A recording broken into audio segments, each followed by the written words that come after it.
வாங்க முள்ளங்கி பொரியல் வந்துட்டு எப்படி டேஸ்ட்டாக அதோட அந்த ஸ்மெல்லு அந்த ஒரு சில பேருக்குலாம் பிடிக்காதுல்ல, அந்த ஸ்மெல்லு வராமல் எப்படி செய்யலான்னு சொல்லி பார்க்கலாங்க.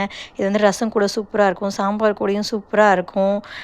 நீங்கள் வந்துட்டு முள்ளங்கி பிடிக்காதவங்க கூட இது கொடுத்தீங்கன்னா வந்துட்டு ரொம்ப வந்து க்ரன்ச்சியாக தண்ணி விடுற மாதிரியே இருக்காதுங்க. கொஞ்சம் ஒரு மாதிரி ட்ரையாக ஸ்டர் ஃப்ரை மாதிரி இருக்குங்க.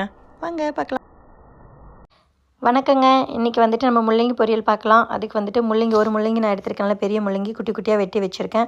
அதுக்கப்புறம் தாளிக்கிறதுக்கு 1 டீஸ்பூன் கடுகு, 1 டீஸ்பூன் உளுந்து பருப்பு, வெள்ளை உளுந்து, 1 டீஸ்பூன் சீரகம், வேர்க்கடலை வந்து வறுத்த வேர்க்கடலை நல்லா 1 டேபிள் ஸ்பூன் எடுத்து வச்சுருக்கேன்.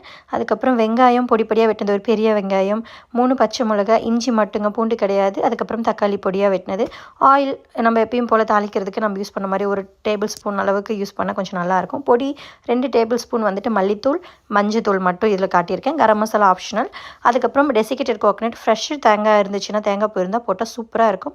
கொத்தமல்லி லாஸ்ட்டாக வந்து கார்னிஷ்க்கு. அவ்வளோதாங்க. நீங்கள் கடாய் வச்சுக்கோங்க. எண்ணெய் எப்பயும் போல் 1 டேபிள் ஸ்பூன் ஊற்றிட்டு எண்ணெய் காஞ்சதும் கடுகு, உளுந்து, சீரகம் போட்டுட்டு நம்ம வச்சுருக்க வேர்க்கடலை வறுத்து வச்சுருக்கோம் இல்லைங்களா, இதுதான் வந்து டாப் நாச் மாதிரி ரொம்ப டேஸ்ட்டாக இருக்கும் உண்மையாலுமே. இதுவும் போட்டுட்டு நல்லா வந்துட்டு வறுத்ததுக்கப்புறம் வந்து பச்சை மிளகாய், இஞ்சி போட்டுட்டு நல்லா இது பண்ணிக்கோங்க. பூண்டு கிடையாது. அதுக்கப்புறம் பொடியாக வெட்டின வெங்காயம், தக்காளியும் போட்டுட்டு நல்லா மசிஞ்சு வர அளவுக்கு வதக்கணும். நமக்கே தெரியும் இல்லையா, நல்லா சுருண்டு வரணும். அதுக்கப்புறம் குட்டி குட்டியாக வெட்டி வச்ச முள்ளங்கி, இது வந்து நான் வெஜிடபிள் கட்டரில் வந்துட்டு கட் பண்ணியிருக்கேன் அந்த டெக்ஸ்சருக்காக.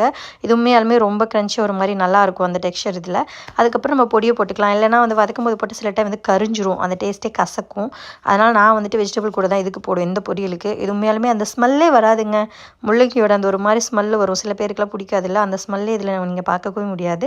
அவ்வளோதாங்க. நல்லா வதக்கினதுக்கப்புறம் திருவுன தேங்காயை போட்டுட்டு பரட்டி விட்டுட்டு நீங்கள் மூடி போட்டு தண்ணி தெளித்து வேக வச்சிங்கன்னா போதும். ஒரு 10 to 15 நிமிஷத்தில் ரெடி ஆகிடும். நீங்கள் ரொம்ப தண்ணியெல்லாம் ஊற்ற வேணாம். சூப்பராக இருக்குங்க. ட்ரை பண்ணி பார்த்துட்டு சொல்லுங்கள்.